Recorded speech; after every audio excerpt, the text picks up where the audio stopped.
The day began just like any other for Marcus, a dedicated black employee at a popular retail store. He had worked there for several years, and his commitment to the job was evident in the way he approached each task. Marcus was always the first to arrive, often before sunrise, ensuring that the store was spotless and ready for the customers. He took pride in his work, even though the pay was modest and the hours were long. The other employees respected him, and some even sought his advice, given his experience and calm demeanor. However, despite his dedication and the respect he had earned from his peers, Marcus had noticed a pattern of unfair treatment from his manager, Mr. Thompson. Unlike the other managers Marcus had worked under, Mr. Thompson seemed to have a particular disdain for him. It wasn't just the occasional cold shoulder or curt responses. There was something more underlying, something Marcus couldn't quite put his finger on. He tried to ignore it, focusing instead on doing his job to the best of his ability. That morning, as Marcus was restocking shelves, Mr. Thompson approached him with an expression that Marcus had come to dread. Without any preamble, he was told to follow Mr. Thompson to his office.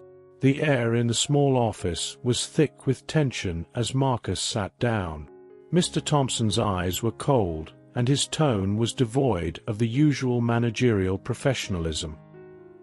He began by listing off minor infractions that Marcus had supposedly committed, most of which were trivial and unworthy of such a stern discussion. Marcus listened in silence, knowing that something bigger was coming. Then, without warning, Mr. Thompson delivered the blow. He informed Marcus that his services were no longer needed, citing reasons that were vague and unfounded. Marcus was stunned. Despite the mounting tension between them, he never imagined it would come to this. He had always believed that his hard work would protect him from such an outcome.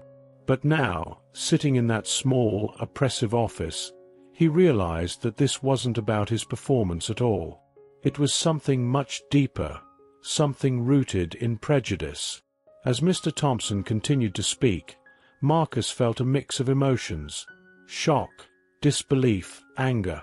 But as the initial shock wore off, a new feeling emerged. It was a calm, determined resolve.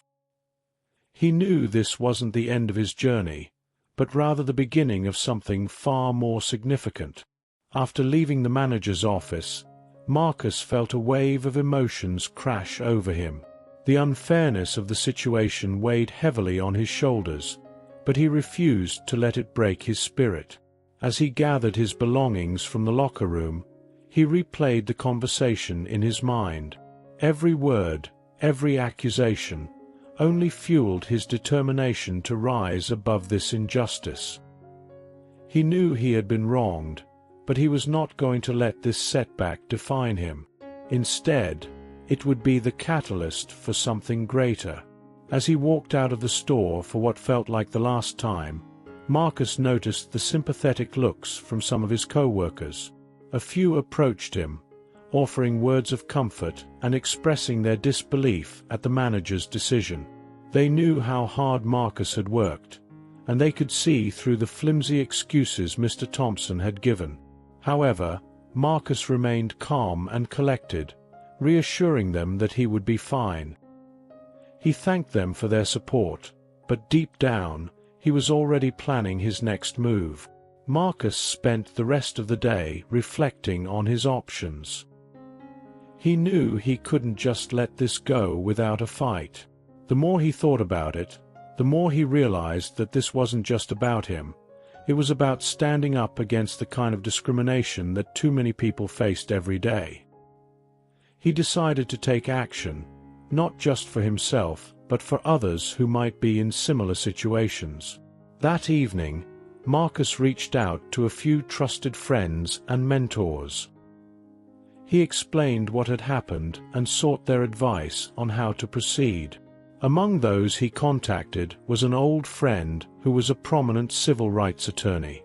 She listened intently as Marcus recounted the events of the day, and by the time he finished, she was just as outraged as he was. She encouraged Marcus to consider legal action and offered to represent him if he decided to pursue it.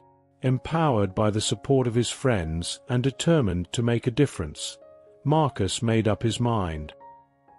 He wouldn't let this experience be just another instance of discrimination swept under the rug. He was going to fight back, not out of spite, but to ensure that no one else would have to endure what he had. The following day, Marcus woke up with a renewed sense of purpose. He had made a decision. He was going to fight back against the discrimination he faced. After a restless night, he was more determined than ever to stand up for himself and for others who might be suffering in silence. He knew it wouldn't be easy, but he was ready to take on the challenge. Marcus spent the morning gathering evidence and documentation of his work at the store. He collected performance reviews, emails, and any other records that could demonstrate his commitment and success in his role. He also documented the conversation with Mr. Thompson, recalling every detail that might prove the discriminatory nature of his firing. Marcus knew that if he wanted to take this case to court, he would need to be thorough and precise. Once he had everything in order, Marcus met with his friend, the civil rights attorney. They discussed the case in detail, and she assured Marcus that he had a strong claim. Together, they outlined the next steps: filing a formal complaint, gathering witness statements from co-workers, and preparing for the possibility of going to trial. Marcus felt a mix of anxiety and anticipation, but he was confident in his decision. The attorney also advised Marcus to reach out to a few local media outlets. She believed that publicizing his story could put additional pressure on the store and raise awareness about the issue of workplace discrimination. At first, Marcus was hesitant. He wasn't used to being in the spotlight, but he knew that his story could help others. After some consideration, he agreed to share his experience. Later that day, Marcus contacted a local news station and explained his situation. The reporters were immediately interested, and they arranged for an interview the next day. Marcus felt a wave of nerves, but he knew this was an important step in his fight for justice. As he hung up the phone, he realized that this was no longer just about his job. This was about standing up for what was right. The day of the interview arrived quickly. Marcus stood in front of the mirror, adjusting his tie and taking deep breaths to calm his nerves. He was about to share his story with the world, and the weight of that responsibility pressed heavily on him. He knew that this was a pivotal moment, not just for himself, but for anyone who had ever faced discrimination. When he arrived at the news station, Marcus was greeted by the reporter, a kind woman who assured him that they were there to help share his truth. The camera crew set up, and soon Marcus found himself sitting under the bright lights. The camera focused on him. The reporter began by asking about his experience at the store, and Marcus recounted everything, from his years of dedication to the abrupt and unjust firing. His voice wavered slightly at first, but as he spoke, he grew more confident, driven by the desire to expose the unfair treatment he had endured. The reporter then asked about his plans moving forward. Marcus spoke about his determination to take legal action, his hopes for justice, and his desire to bring attention to the broader issue of workplace discrimination. He expressed his belief that no one should have to endure what he went through, and that standing up to injustice was the only way to create change. The interview ended on a powerful note, with Marcus looking directly into the camera and delivering a message of resilience and hope. After the interview, Marcus felt a sense of relief. It was as if a weight had been lifted from his shoulders. He knew that his story was now out there, and that the public would soon be aware of what had happened. It was a step forward, but Marcus also understood that the road ahead would be long and challenging. That evening, The news segment aired. Marcus watched as his story played out on the screen, feeling a mix of pride and apprehension.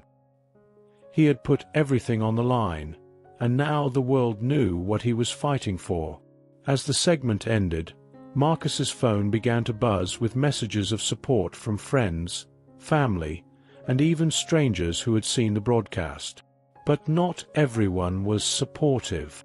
As Marcus scrolled through his messages, he saw a few hateful comments from people who clearly didn't understand or didn't care about his struggle. For a moment, he felt a pang of doubt. Was he really doing the right thing? But then he remembered the encouragement from those who stood by him, and the sense of purpose that had driven him to speak out in the first place. Marcus knew he couldn't back down now. This was just the beginning. In the days following the broadcast, Marcus's story spread like wildfire. Social media platforms were buzzing with discussions about workplace discrimination, and his name was at the center of it all. People shared his story, tagging the company and calling for accountability. Hashtags like #JusticeForMarcus and #StandWithMarcus began to trend, with thousands of people rallying behind him. The outpouring of support was overwhelming.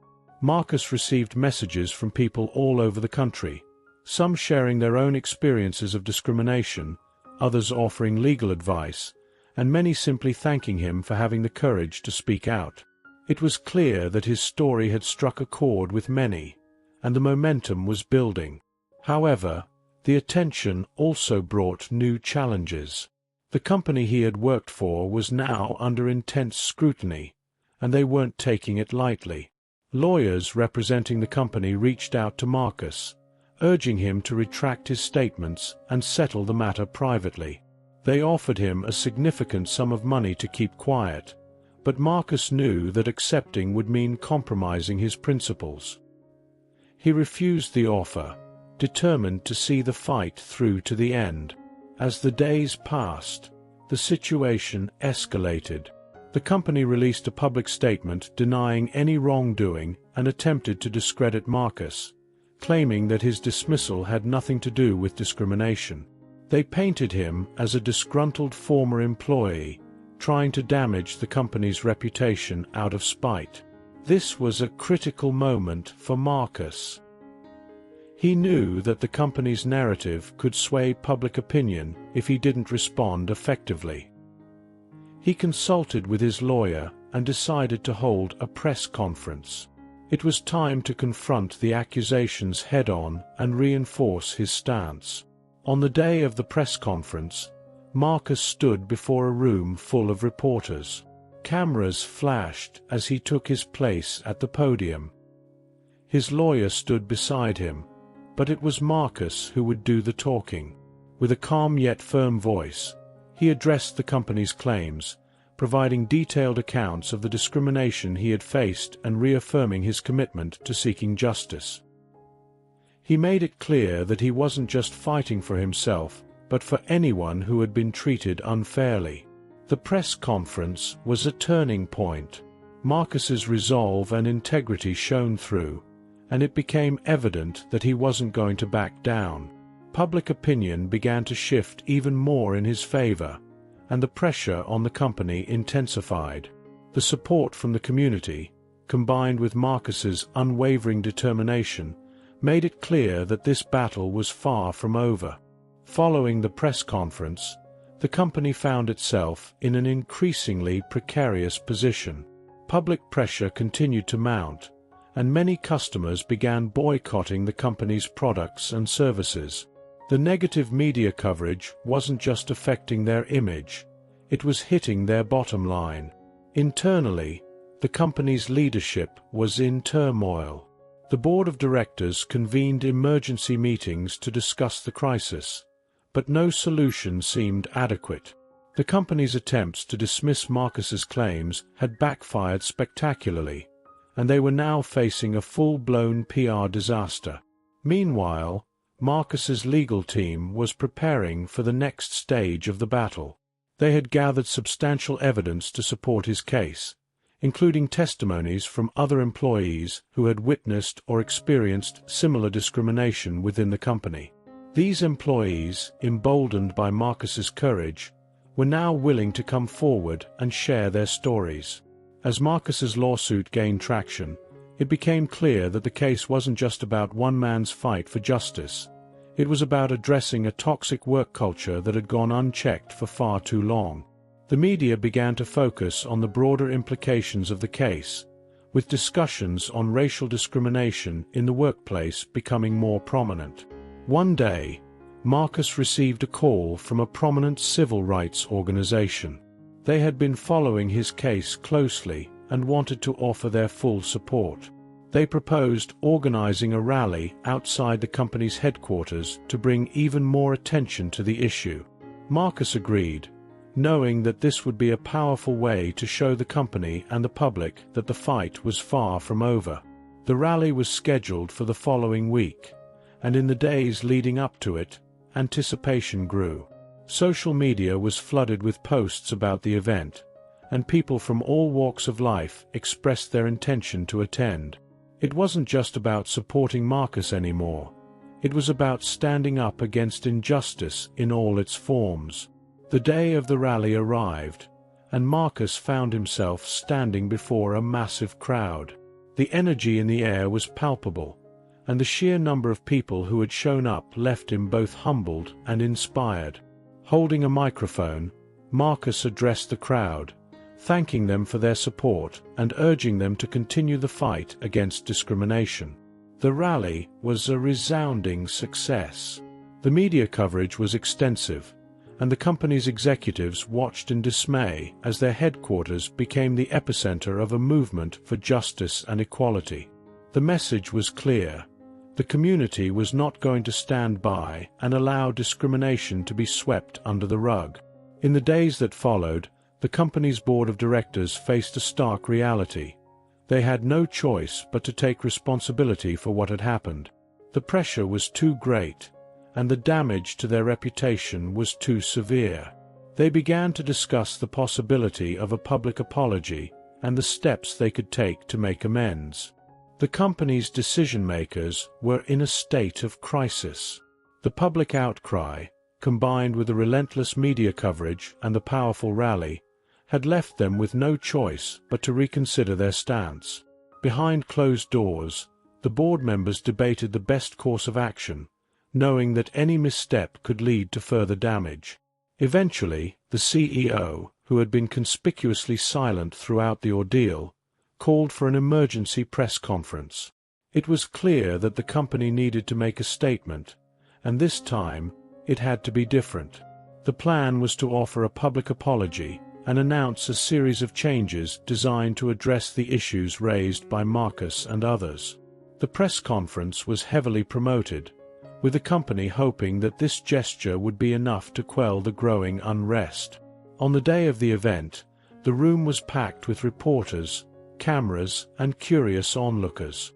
The tension was thick as the CEO stepped up to the podium.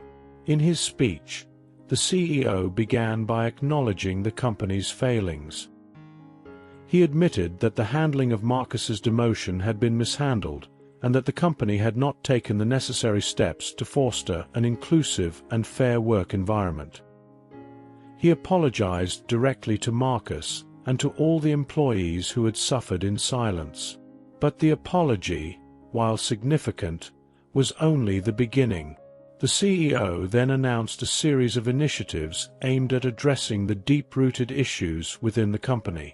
These included the establishment of a diversity and inclusion task force, mandatory sensitivity training for all employees, and a review of the company's policies to ensure they promoted equity and fairness. The CEO also pledged to personally oversee the implementation of these changes and promised regular updates to the public on the company's progress. It was clear that the company was trying to regain the trust it had lost, but whether these actions would be enough remained to be seen.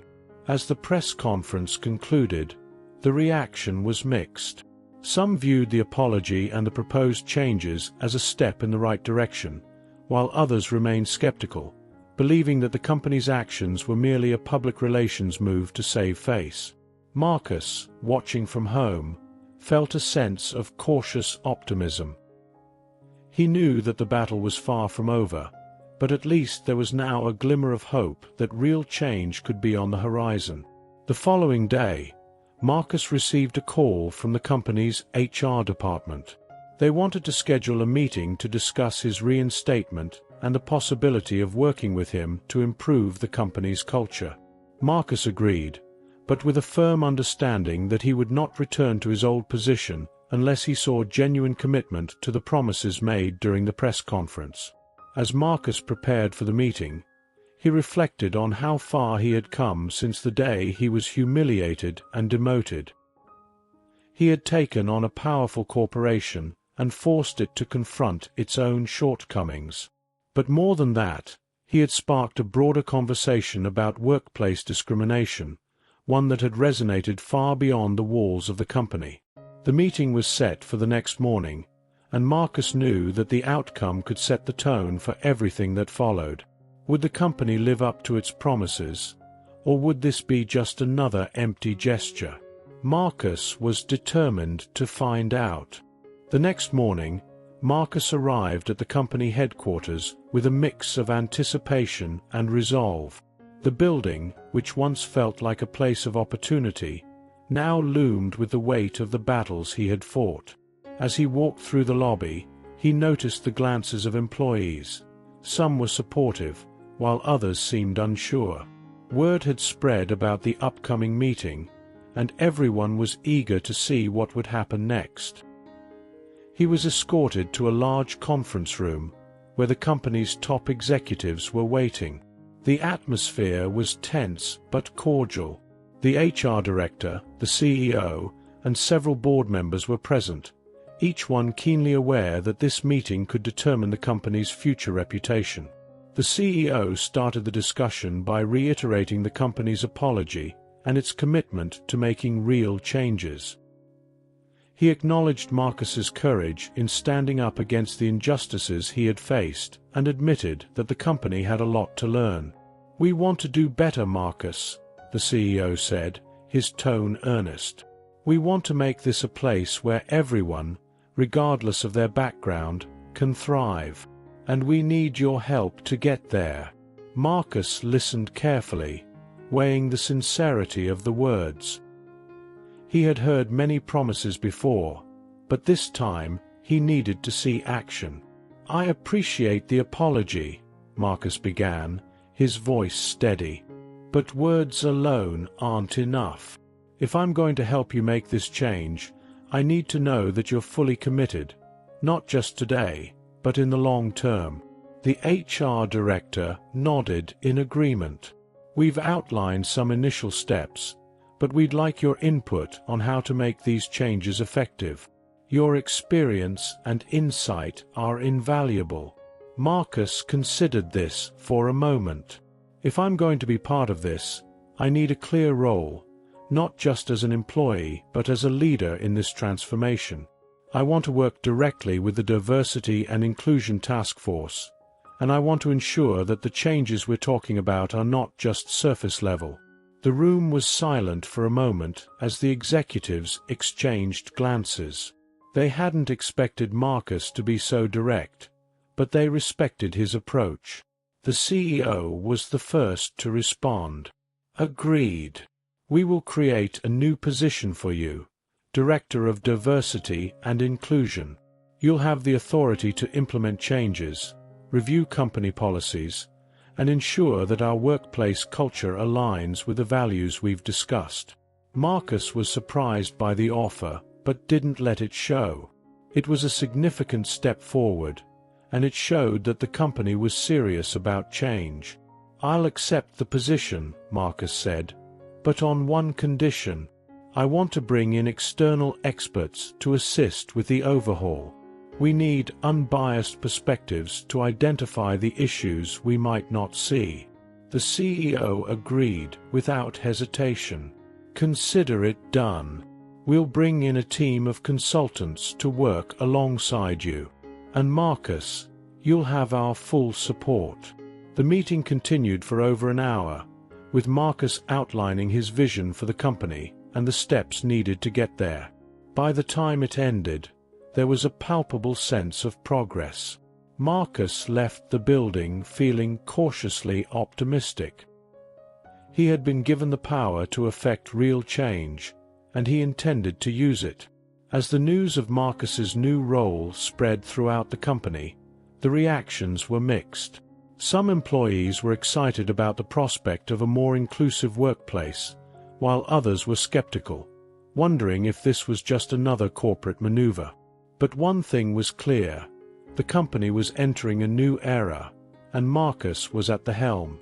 The real work was just beginning, and Marcus knew it wouldn't be easy. He would face resistance, doubt, and the weight of expectations. But for the first time in a long time, he felt a sense of purpose, a belief that he could make a difference not just for himself, but for everyone who had ever felt marginalized or overlooked. And so, with a renewed sense of determination, Marcus began his journey as the Director of Diversity and Inclusion, ready to lead the charge for change. Marcus's new role brought both excitement and pressure. As the newly appointed Director of Diversity and Inclusion, he was tasked with leading a transformation that would impact every corner of the company. His first day in the role was filled with meetings, introductions to key department heads, discussions with the external consultants who had been brought in to assist, and a deep dive into the company's existing policies. One of Marcus's first steps was to review the company's hiring practices and promotion criteria. He knew from experience that these were often areas where biases could subtly influence decisions. As he examined the data, he noticed patterns that confirmed his suspicions. Minority employees were underrepresented in senior positions and were often overlooked for promotions, despite having the necessary qualifications and experience. Determined to address this, Marcus scheduled a meeting with the HR team to discuss the implementation of new, more equitable practices. He proposed the introduction of unconscious bias training for all managers and decision-makers, as well as the establishment of clear, transparent criteria for promotions that would be communicated to all employees.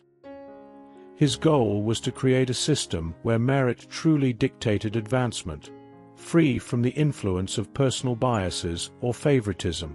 The HR team was receptive, but Marcus could sense some hesitation. Implementing these changes would require a significant shift in mindset, and not everyone would be on board.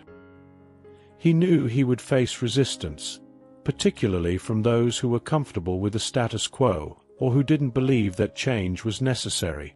But Marcus was prepared for this. He had already reached out to several employees who he knew were allies, individuals who had also experienced or witnessed discrimination in the workplace. Together, they formed a coalition within the company, a group dedicated to supporting and pushing for the changes that Marcus was advocating. With their backing, Marcus presented his proposals to the executive team. He was clear and direct, emphasizing that these changes were not just about compliance or avoiding lawsuits. They were about creating a workplace where every employee felt valued and had the opportunity to succeed. The executives listened intently.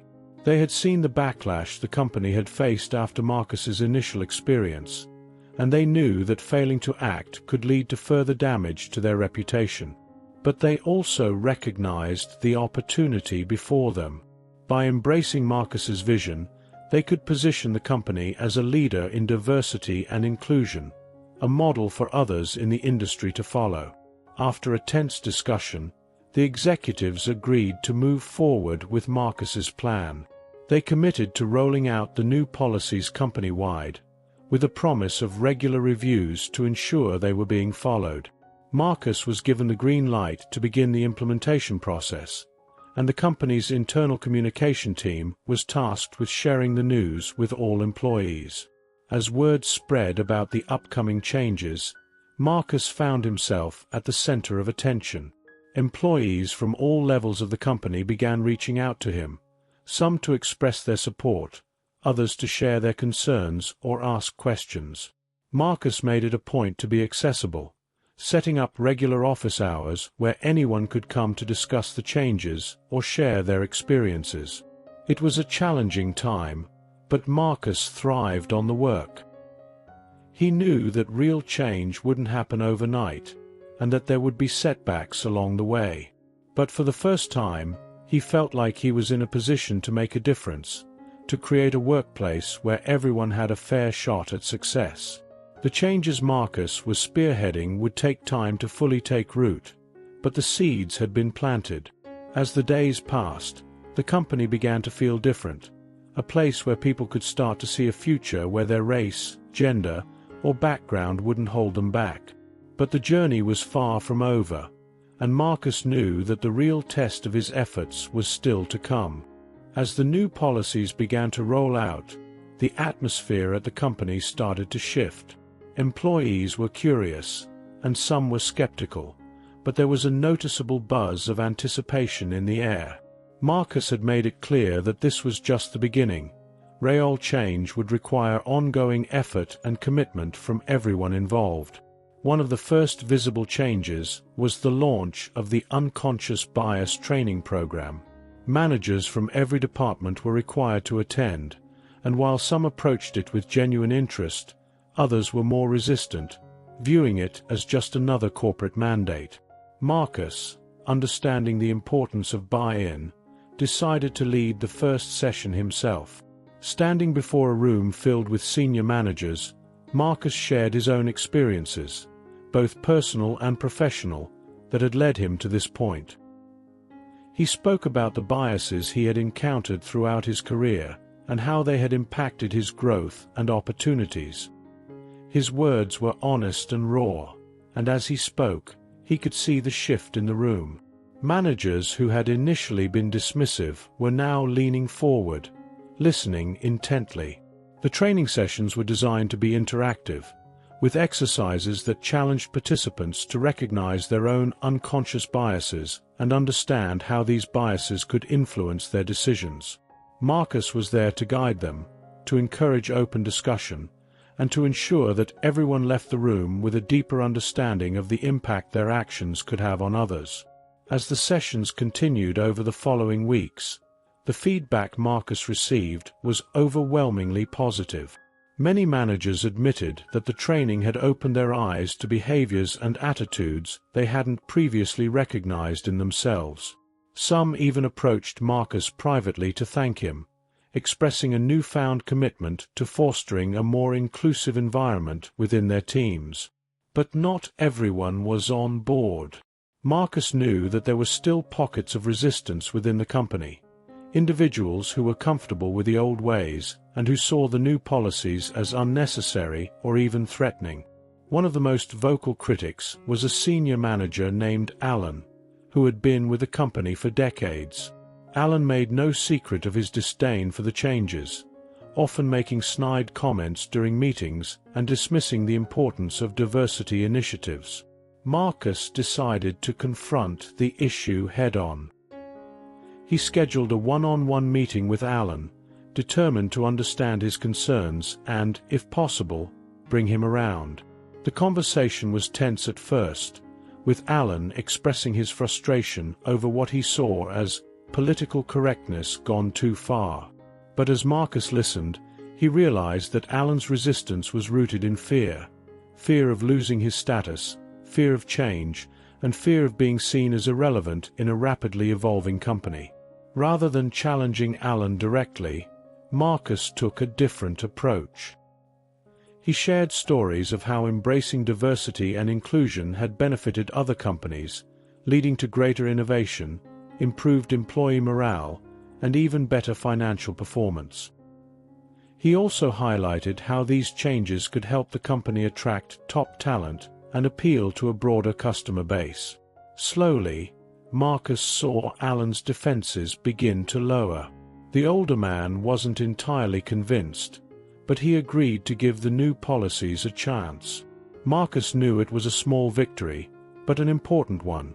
If he could win over even the most resistant employees, the chances of the changes taking hold company-wide would increase significantly.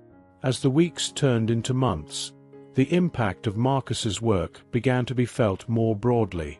Departments that had previously been homogeneous started to see more diverse hires.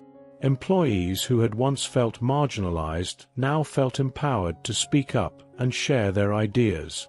The company's culture was gradually evolving, becoming more inclusive and supportive of all its members. Marcus, however, remained vigilant. He knew that the journey was far from over and that there would be challenges ahead. But for now, he allowed himself a moment to reflect on the progress that had been made and the foundation that had been laid for a better future. As the culture began to shift within the company, Marcus focused on one of the most significant changes he wanted to implement: a mentoring program designed to support underrepresented employees and help them navigate the complexities of corporate life. He envisioned a program that would not only provide career guidance, but also foster a sense of belonging and empowerment. Marcus gathered a diverse group of mentors from different departments, ensuring they were not just leaders, but also individuals who had demonstrated a commitment to fostering inclusivity. These mentors were carefully selected for their ability to inspire, their willingness to listen, and their capacity to provide constructive feedback.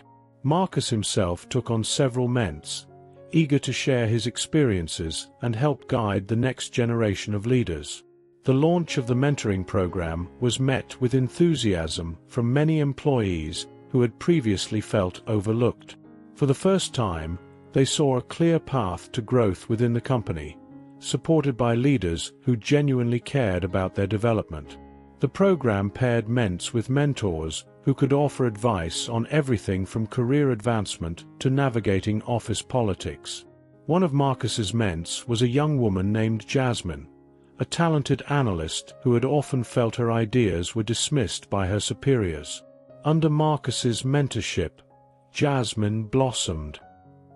He encouraged her to speak up in meetings, helped her refine her presentation skills, and connected her with opportunities to showcase her work to higher-ups. Jasmine's confidence grew, and soon she was leading projects that were being recognized by the company's top executives. As word of the program's success spread, more employees began to express interest in becoming mentors and ments.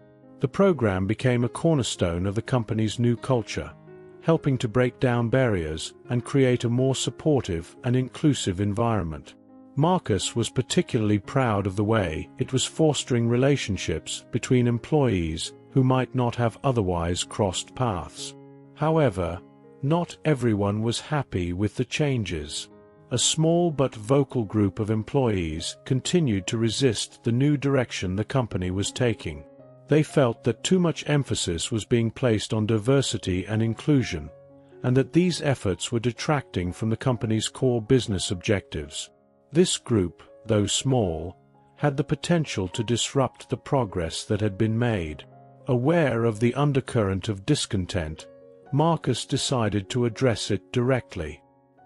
He organized a town hall meeting, inviting all employees to attend and voice their concerns. The meeting was a bold move, but Marcus knew it was necessary to ensure that everyone felt heard and that the company could move forward together. The town hall was packed. Employees from every level filled the auditorium, eager to hear what Marcus had to say.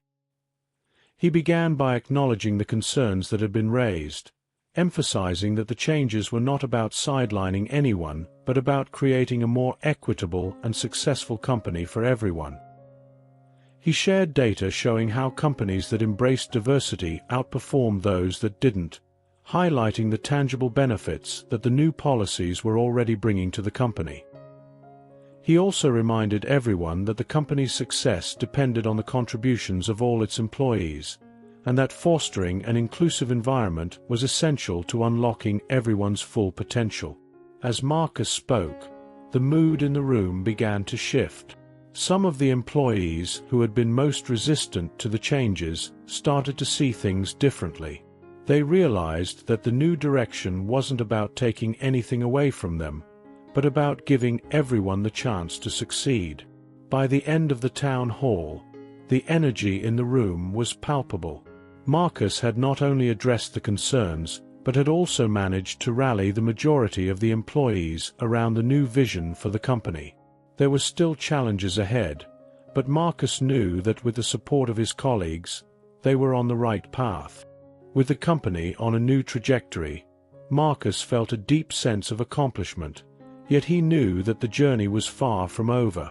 The changes he had implemented were making a significant impact, but sustaining that momentum required constant vigilance and a commitment from everyone involved. Marcus was determined to ensure that the positive strides they had made would not only last, but would also set a precedent for other companies in the industry. As the mentoring program continued to flourish, the company began receiving recognition from industry peers and the media. Articles were written about their innovative approach to diversity and inclusion, and they were invited to speak at conferences about their successes. The company's reputation, once tarnished by the incident with the racist manager, was now being transformed into one of a trailblazer for positive change. One day, Marcus received an invitation to a prestigious award ceremony where the company was nominated for an award in the category of Corporate Excellence in Diversity and Inclusion. It was a moment that validated all the hard work and challenges they had faced along the way. Marcus knew that winning or losing the award wasn't the most important thing. It was the acknowledgement of the progress they had made and the impact it had on their employees' lives. At the ceremony, Marcus sat with his team, reflecting on how far they had come. The room was filled with leaders from various industries, all of whom were there to celebrate the strides being made toward creating more equitable workplaces. As the night progressed, the anticipation for their category grew. When the moment finally came, and the company's name was announced as the winner, Marcus felt a surge of emotion. He and his team walked to the stage to accept the award, and as Marcus took the microphone, he looked out at the audience and saw the faces of those who had supported and believed in the mission. In his acceptance speech, Marcus spoke about the importance of leadership that listens and learns, and how the most valuable asset any company has is its people. He emphasized that the award wasn't just for the company, but for everyone who had been part of the journey: the employees who had bravely shared their experiences, the mentors who had guided others, and even those who had initially resisted but eventually embraced the change. This award, Marcus said, is a testament to what we can achieve when we come together with a shared purpose. It's proof that the path to success is paved with respect, inclusivity, and the courage to do what's right, even when it's difficult. As he left the stage, Marcus felt a deep sense of fulfillment. The award was a milestone, but more importantly, it was a symbol of what they had built together, a company where everyone had the opportunity to thrive. The next day, back at the office, the award was placed in the lobby for all to see. It served as a daily reminder of the journey they had taken and the values that now defined their workplace. Employees walked by it with pride, knowing that they were part of something much bigger than themselves. The once toxic environment had been transformed into a place where innovation and collaboration flourished, and where every voice was heard and valued. Marcus continued to lead with the same principles that had guided him from the start, always looking for ways to improve and ensure that the culture they had worked so hard to create would endure. And as for the former racist manager, he had long since been forgotten, a relic of the past that no longer held any power in the new era of the company. The story of Marcus and the company's transformation became a blueprint for others to follow, proving that real change is possible when it is driven by integrity, compassion, and a commitment to doing what's right. With the future now open and bright, Marcus knew that the journey wasn't just about the company's success. It was about setting a standard that others could aspire to. And in doing so, they had not only changed their company, but they had also made a lasting impact on the world around them.